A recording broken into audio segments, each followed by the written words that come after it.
ఋషుల చేత ఇవ్వబడినటువంటి వాంగ్మయంలో పసిపిల్లవాడికి ఉగ్గుపాలతో కూడా ఈ దేశంలో తల్లి నేర్పేటటువంటి కథ, తల్లి చెప్పేటటువంటి కథ శ్రీరామాయణం. అటువంటి శ్రీరామాయణ కథ తెలియనివాడు, శ్రీరామాయణంలో ఉన్నటువంటి వ్యక్తుల గురించి పరిచయం లేనివాడు లోకంలో ఎక్కడా ఉండడు. కానీ శ్రీరామాయణం మీద ప్రసంగం జరుగుతోంది అంటే ఆనాటి నుండి ఈనాటి వరకు కూడా అలా చెవులు దొప్పలు చేసుకుని వింటూనే ఉంటారు. దానికి కారణం ఏమి అంటే జీవితంలో జరిగేటటువంటి ప్రతి సన్నివేశం శ్రీరామాయణంతో అన్వయమవుతుంది. అసలు రామాయణంతో అన్వయం కానిది, రామాయణం కన్నా దూరంగా ఉండిపోయిన జీవితం లోకంలో చూపించడం చాలా కష్టం. ఏ సమస్యకైనా, ఏ సంఘటనకైనా, ఏ క్లేశానికైనా, ఏ సంతోషానికైనా, ఏ ధర్మానికైనా, ఏ పరిస్థితికైనా, ఏ ఒరిపిడికైనా, ఏ పొంగుకైనా, ఏ కుంగుకైనా రామాయణమే అద్దం. అది అందులో రాముడి జీవితం ప్రతిబింబంగా కనపడుతుంటుంది.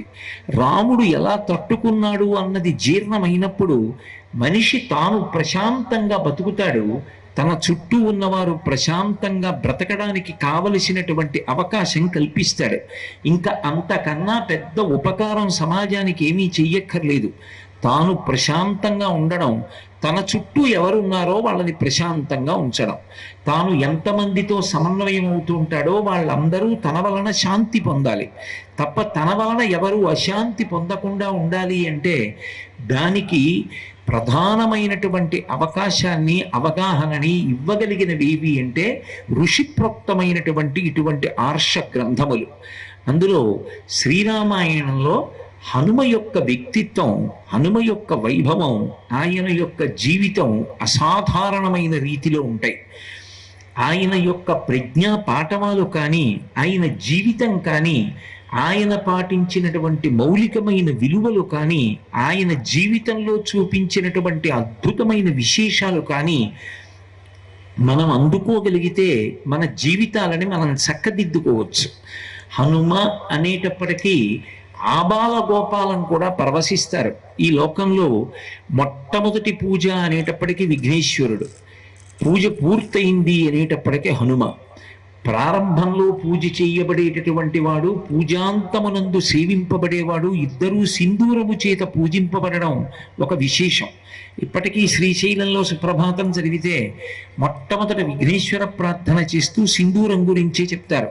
ప్రాతస్మరామి గణనాథమనాథ బంధుం సింధూర పూర పరిశోభిత గండయుగ్మం ఉద్దండ విఘ్న పరిఖండన చండదండ మాఖండలాది సురనాయక బృందవంద్యం అంటారు. చిట్ట చివరికి వచ్చేటప్పటికి పవమానాసుతుడు పట్టు పాదారా విందములకు నీనామా రూపములకు జయ జయమంగళం నిత్య శుభమంగళం అంటారు. స్వామి హనుమ కూడా సింధూరము చేత సేవింపబడి పూజింపబడతారు. సింధూరము చేత సేవింపబడేటటువంటి ఇద్దరూ కూడా ఒకరు పూజ ప్రారంభమునందు, ఒకరు పూజ యొక్క చివరి భాగమునందు కనపడతారు. మీరు హనుమ జీవితంలో ఒక విశేషాన్ని గమనిస్తే మీకు ఒక అద్భుతం కనపడుతుంది. ఇంగ్లీష్లో సూపర్లేటివ్ డిగ్రీ అని ఒక మాట వాడుతూ ఉంటారు. మీకు తేలికగా అర్థం అవడానికి నేను ఆ మాట వాడాను. అంటే పతాక స్థాయిలో ఇంకా అంతకన్నా చెప్పడం సాధ్యం కాదు అన్నంత చిట్ట చివరి హద్దు ఏ సుగుణమునకైనా ఎవరు అంటే హనుమ ఒక్కరే. ఇక ఆయన కన్నా దాటి చెప్పడానికి ఉండరు. నేను మీతో ఒక ఉదాహరణ చెప్పాలంటే అపారమైన వేగము కలిగిన వాడు అని నన్ను అనుకోండి, ఆయనే. మనోజవం మారుతతుల్య వేగం, అంత వేగం కలిగిన వాడు ఆయనే. అంత వేగము కలిగిన వాడయ్యుండి నిశ్చలంగా కూర్చోగలిగిన వాడు ఎవరు అన్నారనుకోండి, తాను పుట్టినది వానరుడిగా. వానరుడు అనేటప్పటికీ ఒక సహజమైన లక్షణం ఉంటుంది. ఇది పెద్ద పులి అన్నాను అనుకోండి, దాని దగ్గరికి మీరు పట్టుకెళ్ళి మీరు టమాటాలు పెడితే అది తిందో, దాని దగ్గరికి తీసుకెళ్ళి తోటకూర పెడితే అది తిందో, అన్నం పట్టుకెళ్ళి పెడితే అది తిందో. పెద్ద పులి అంటే అది మాంసం తింటుంది. అది ఏదో కోడి పురుగులు తింటుంది. అది కోతి చంచలత్వాన్ని కలిగి ఉంటుంది.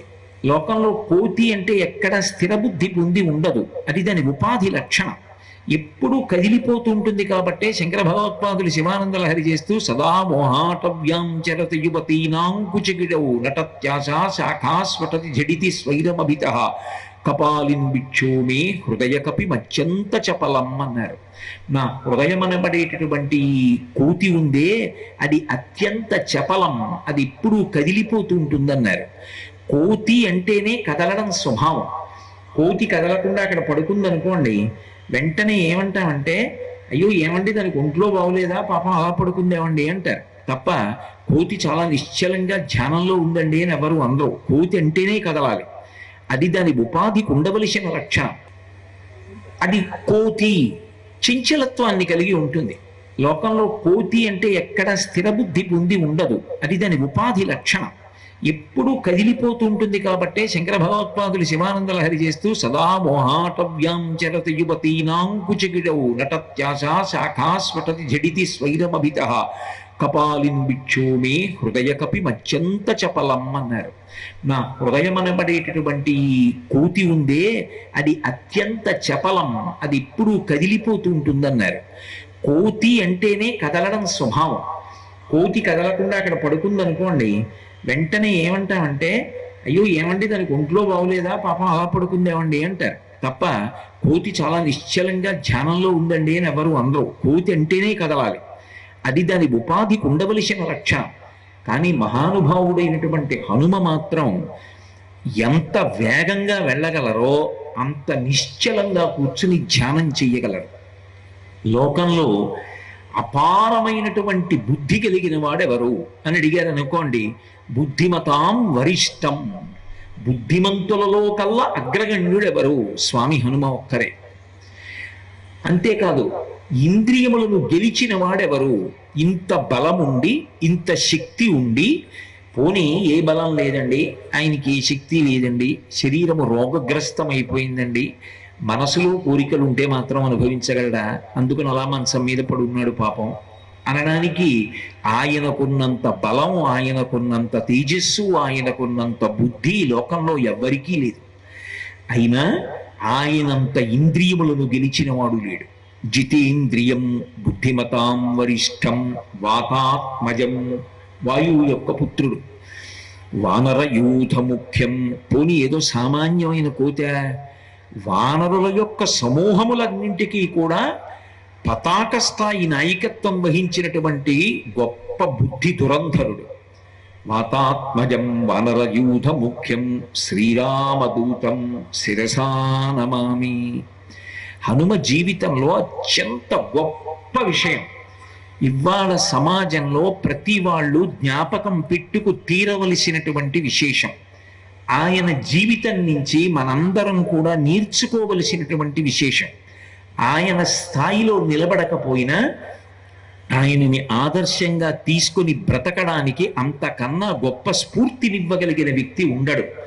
ఇందుచేత నేను ఈ మాట అంటున్నానంటే, ఇంత బలము కలిగిన వాడు, ఇంత బుద్ధి కలిగిన వాడు, ఇంతటి శాస్త్ర విశారదుడు, ఇంతటి నవవ్యాకరణ పండితుడు, ఇంతటి తేజోంశ సంభూతుడు, ఇంతటి గతి కలిగిన వాడు, ఇంతటి తేజస్సు కలిగిన వాడు, ఇంతటి పరాక్రమము కలిగిన వాడు, ఇంతటి వాగ్వైభవం ఉన్నవాడు తన కొరకు తాను అని చేసుకున్నటువంటి పని ఒక్కటి లేదు. ఇది హనుమ తన కొరకే చేసుకున్నారు. ఇది హనుమ వేరొకరి కోసం చేయలేదు, తన కోసం ఆయన చేసుకున్నారు అన్నది మీరు కోటి దీపాలు పెట్టి వెతికినా హనుమ యందు కనపడదు. ఆయన అసలు తన కొరకు అని తాను ఏదీ చేసుకోలేదు. ఆఖరికి తన వివాహం కూడా